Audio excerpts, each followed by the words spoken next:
Jadi kayak penjual-penjual di pasar nih, buang tuh. Nah, nggak apa-apa. Buang ke situ. Nggak apa-apa. Aman guys, jadi ini semuanya memang udah teruji gitu. Nggak apa-apa. Tadi gue panik. Oke guys, hari ini kita kedatangan Hiro Lesmana. Yeay!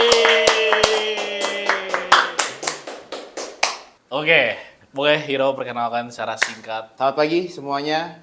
Perkenalkan, nama saya Hiro Lesmana. Sehari-hari biasanya ngurusin green beans, jualan iya, ngurusin quality iya. Tapi bukan itu alasannya saya datang hari ini. Hari ini saya mau membahas sisi saya yang satu. Wes, penasaran? Penasaran?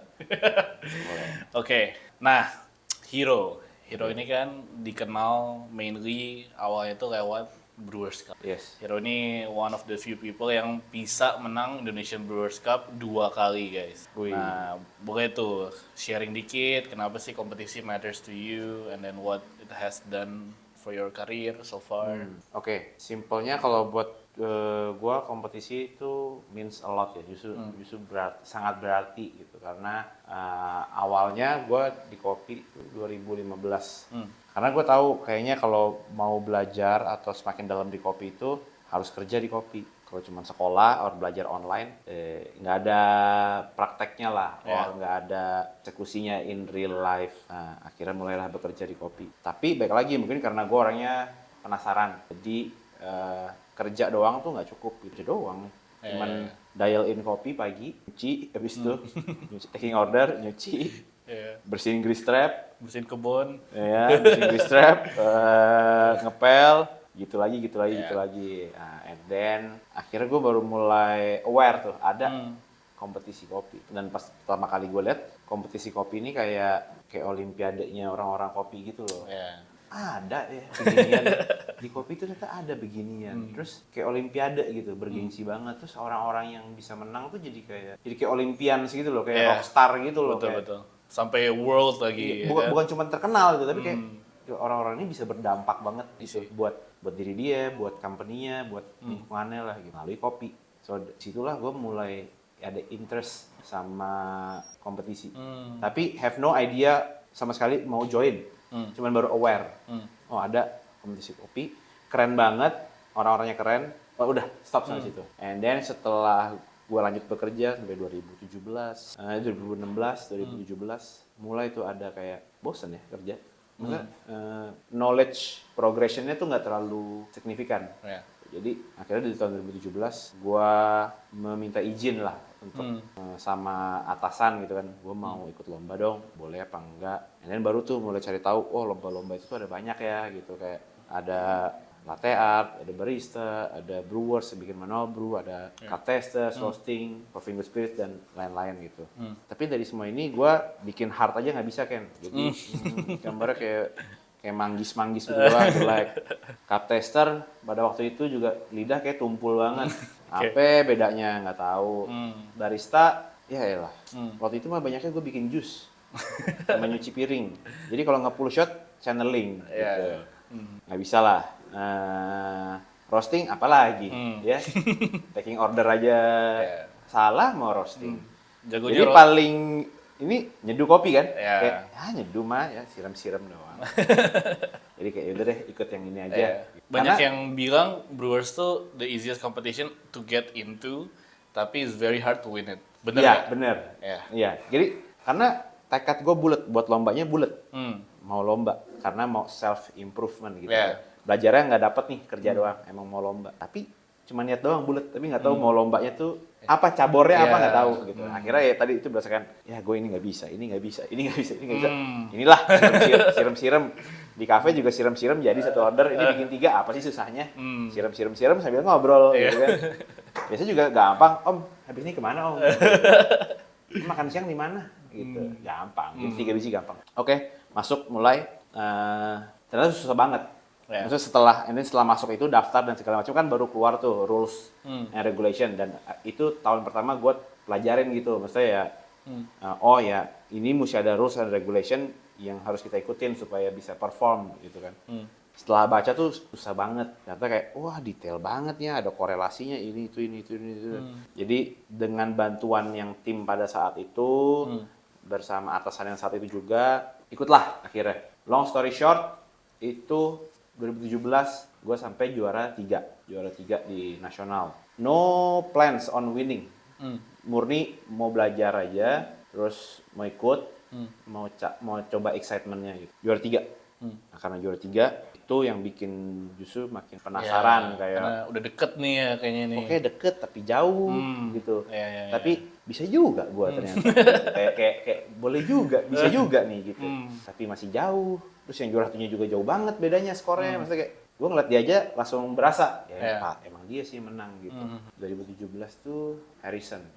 Juara 2 tuh salah apa. Ya pokoknya juara 1 Harrison lah, gua juara 3 gitu. And then udah next year gue mencoba lagi, maksudnya minta izin lagi, gue mau lomba lagi karena track recordnya kan udah bagus nih tahun lalu, jadi tahun ini bolehlah dikasih lomba lagi. Itulah gue lomba lagi, lalu di tahun itu ya akhirnya yang menang juara.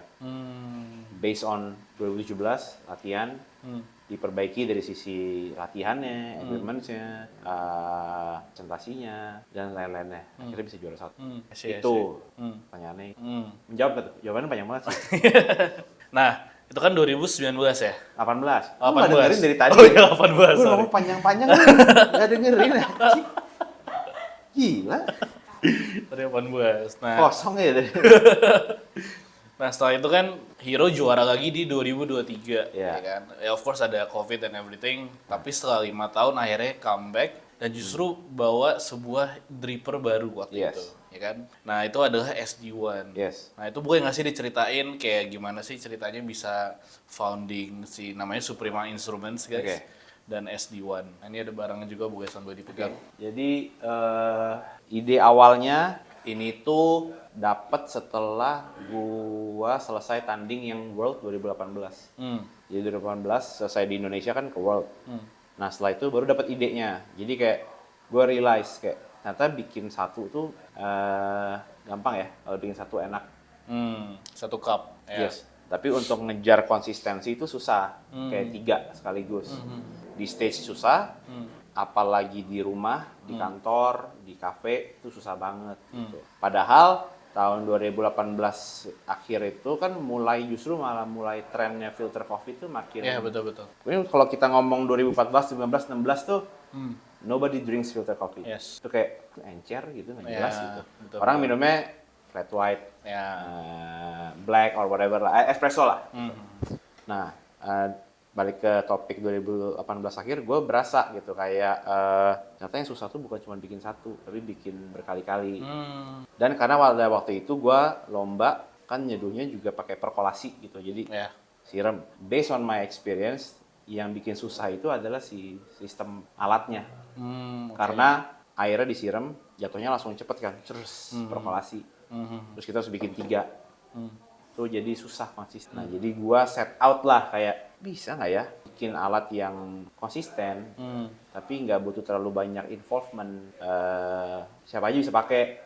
Kayak gua lihat dulu kayak kalau bokap gua aja ya bisa pakai, artinya semua orang bisa pakai.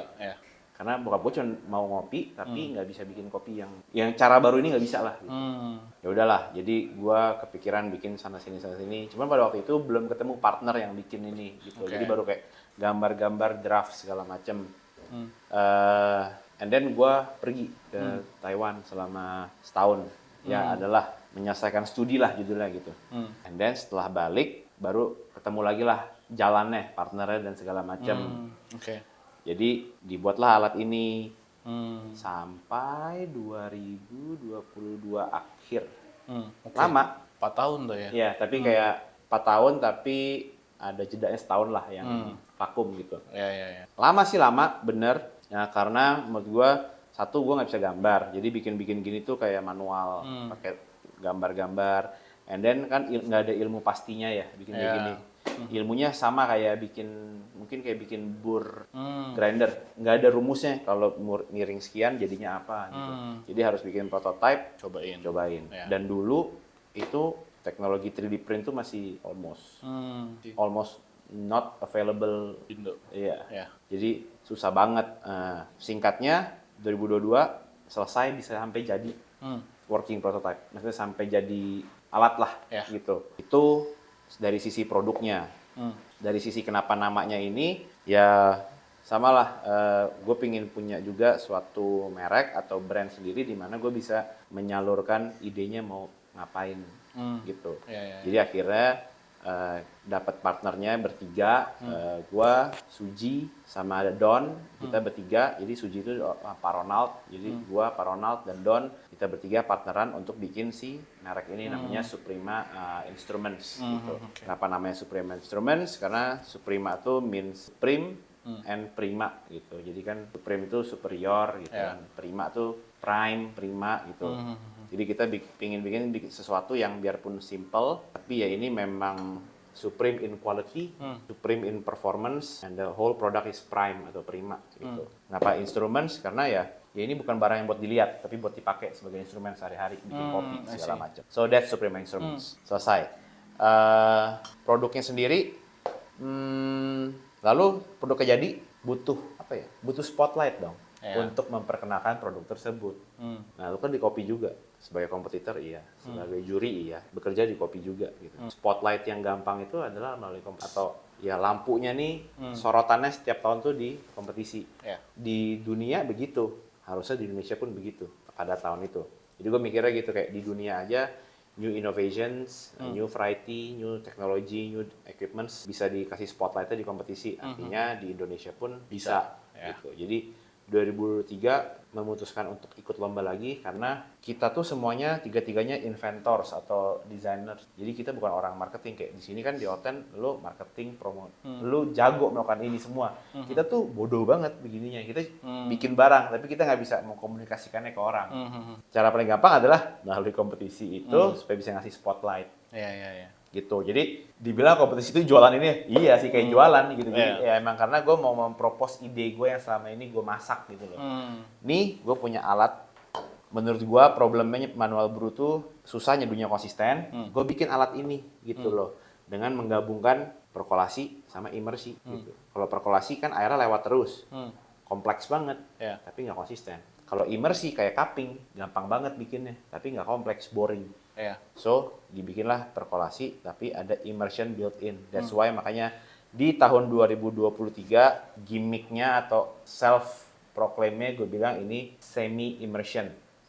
Jadi, it's immersing while draining, or ya lu bisa bilang draining while immersing. Jadi, percolation and immersion at the same time. So, that's the idea of Suprema Instruments. Namanya SD1 karena Suprema Dripper 1. Satu gitu kayak. Terus gue nggak tahu ide desain boxnya yang bagus gimana. Jadi itu saja ini yang pertama. Atau inilah yang ditunggu-tunggu selama 4 tahun gitu. That's it.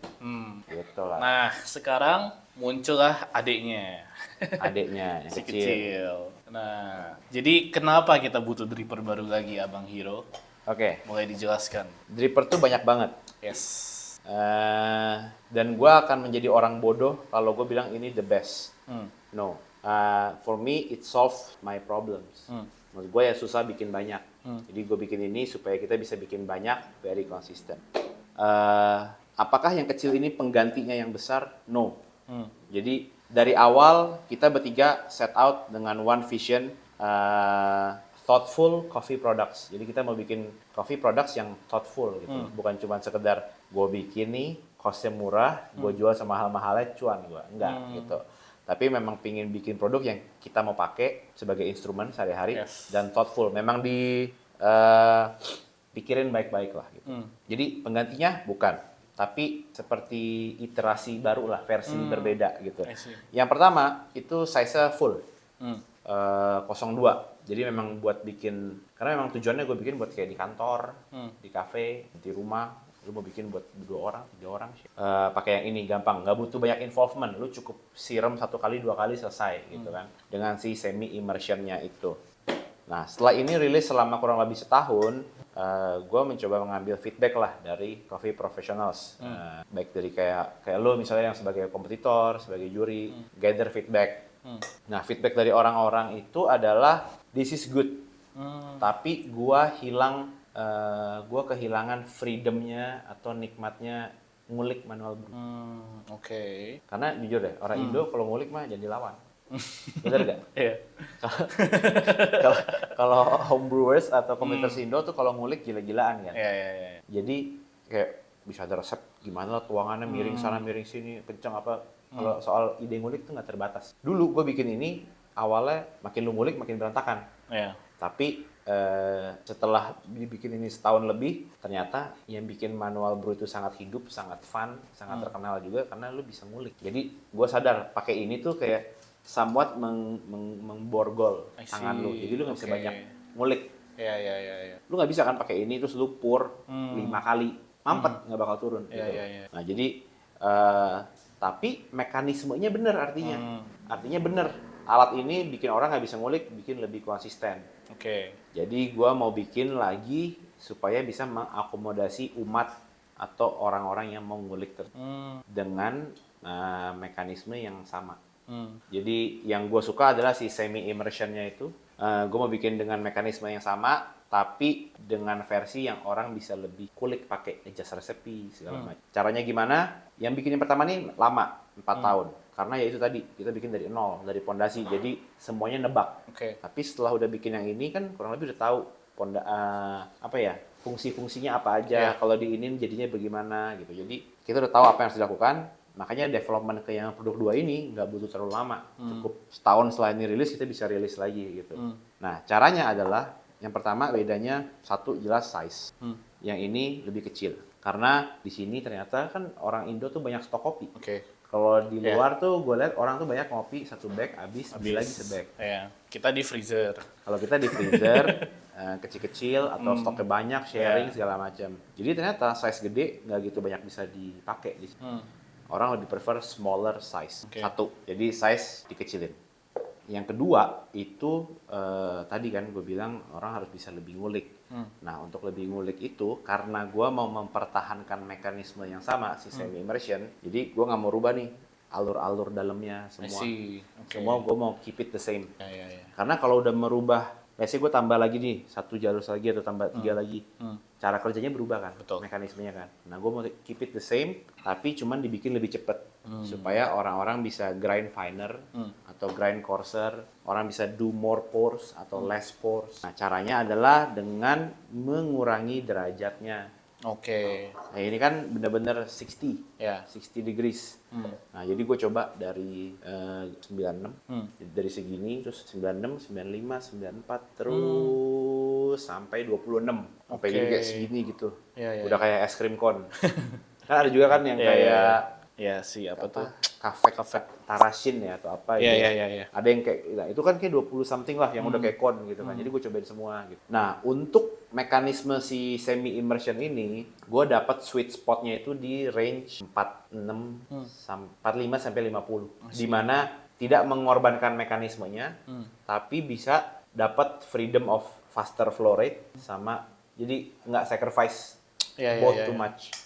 Nah, jadi dari antara 45 sampai 50 itu gue tinggal cari siluet yang looks good juga. Karena ya sejujurnya orang Indo kan juga peduli atau at least gue deh atau orang Indo lainnya dan orang-orang yang profesionis kadang peduli visual juga. Lu juga peduli visual gitu kan. It works good tapi kalau looks ugly juga lu males pakainya kan. Nah, jadi dari 45 sampai 50 tuh gue cari tuh satu-satu dicetak. Yang mana yang still looks pretty lah. Kayak di atas gelas, di atas cup, masih kelihatannya cakep, lucu gitu loh. Nah, makanya akhirnya ketemu nih 5 warna ya. Dapat 48 derajat. Oke. Nggak pernah dengerin deh, gue ngomong deh. Tolong ya ganti hostnya. Bos, tolong, iya, diganti hostnya. Oke. Kosong. Jadi cantik ada dari segi angle dan dari segi warna, ya kan? Oke. Oke. Jadi udah nih dapat angle-nya akhirnya ini 48 derajat. Oke, angle selesai. Berarti semuanya udah oke. Masih looks nggak terlalu kerucut tapi nggak terlalu mekar. Masih ya kayak ketit gitu lah, kayak kecil gitu. Nah, lalu comes the second problem lainnya. Artinya gue harus bikin kertas sendiri kan. Iya. Karena kertas yang widely available di pasar tuh 60 degree. 60 degrees. Kalau ini 48 harus bikin kertas sendiri. Kru, boleh minta kertas kru?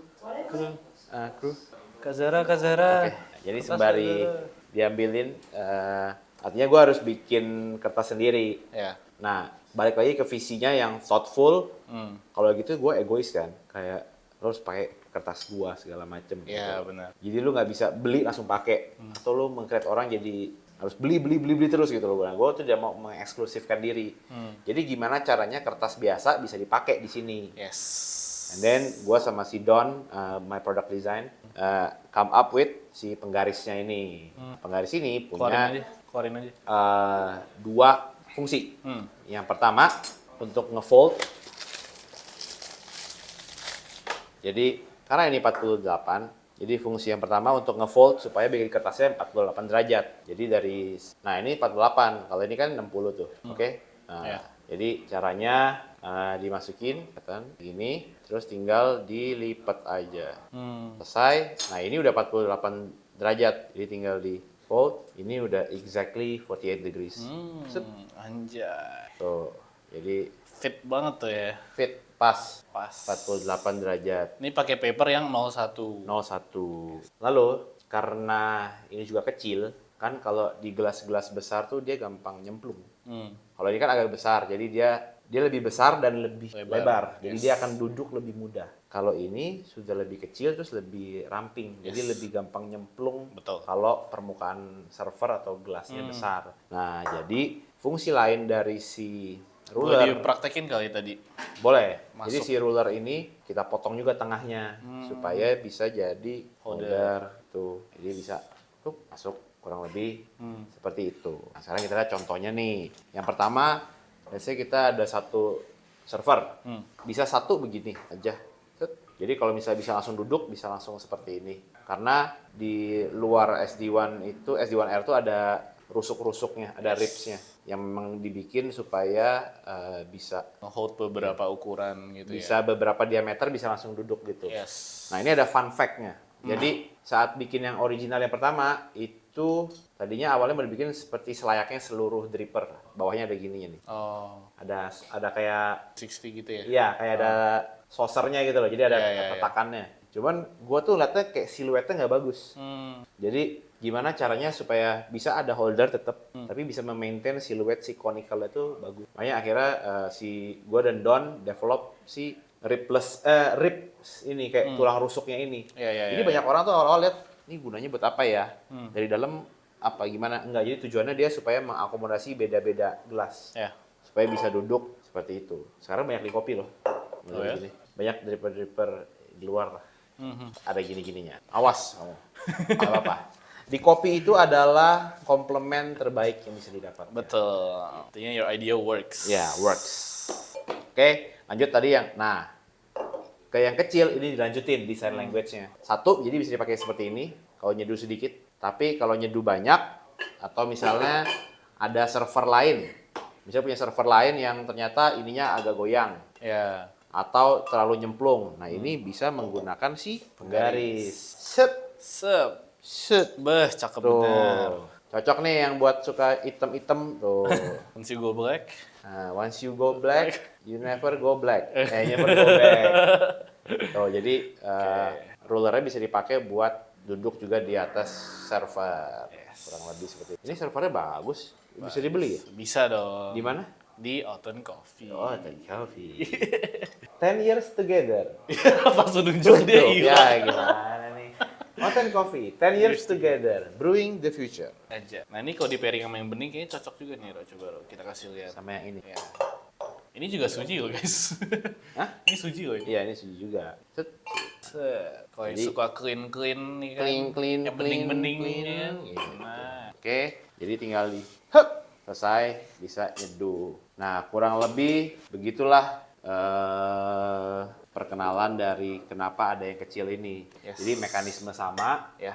tapi buat dua kelompok orang atau dua tipe, lu mau nyeduhnya berbeda gimana. Oke. Jadi yang ini tidak akan menggantikan yang ini. Gitu. Jadi masing-masing punya fungsi Yes. masing. Jadi ini cepat. Oke. Dan ini cepat flow rate-nya. Kesimpulannya berarti. Ya. Nah. Yang ini lambat. Kamu nanya nggak jelas deh, kode-kode gitu deh. Ya, oke? Jadi bedanya adalah benar, yang ini lebih lambat, lebih lambat, jadi lebih nggak butuh banyak teknik. Yes. Tinggal siram selesai 1-2 kali. Dosanya Jadi, juga bisa lebih besar. Air tuh nggak begitu ngaruh mau berapa banyak. Berapa kencang berapa ini. Nggak butuh banyak teknik. Kalau yang kecil memang buat ngulik gitu. Apalagi Oten kan mostly nonton homebrewers. Yes. Suka ngulik. Nah, ini cocok buat yang suka ngulik. Jadi flow-nya lebih cepat dibandingin yang ini. Simpelnya sih itu. Karena dia bisa punya air lebih cepat, jadi kalian bisa main banyak air, interval macam-macam. Deras atau tidaknya air bisa dimainin, terus juga kasar halusnya bisa dimainin. Tapi tetap memaintain mekanisme semi immersion. Jadi kalau secara output atau result, kalau yang udah pernah pakai SD1 itu biasanya rasanya lebih more on the heavier, intense, sweet, lebih manis dan berbobot. Kalau pakai SD1R itu hasilnya lebih bright, lebih vibrant. Jadi bodinya less dan SD1, tapi lebih bright, lebih vibrant, lebih kompleks. Kurang lebih seperti itu. Terus ukuran dosnya bisa berapa gram 2 ini? Dos? Ketahuan lagi nih. Pasti belum membaca kan? Kan ada yang invent mana? Emang nggak ada. Emang nggak ada, karena tulisannya di sini.